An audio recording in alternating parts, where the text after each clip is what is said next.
Logan County is a small county in the middle of Illinois, halfway between Chicago and St. Louis. We have about 30,000 residents. 15,000 of them live in the county seat, and the rest of us are scattered across the county in small towns like Mount Pulaski. Whitney Hill was constructed adjacent to the Hilltopper project from last year, so we were lucky enough to have already established relationships with the local landowners, the local community, and some of the local officials as well.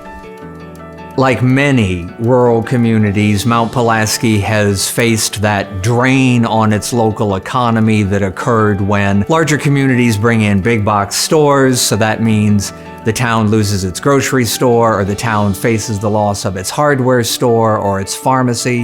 What's fantastic, though, is the fact that now, with the wind farm project coming to town and with Enel's cooperation, this community is really actively turning itself around. From my position as Economic Development Director for Logan County, I look upon Mount Pulaski as a poster child for what a community can do if it works together and involves everyone in the town. Right now, they're just beginning on phase 1 of a phase 3 project to completely revitalize their downtown. They're restoring buildings, they're bringing a community market, a co-op to town to replace the grocery store they lost.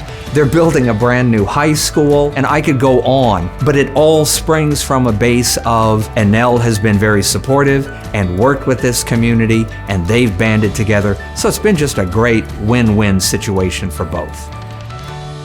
Considering that we are visitors here. This is their home, this is their community, their neighborhoods. We're guests here. And I think Enel does a great job of putting their best foot forward to foster that caring culture.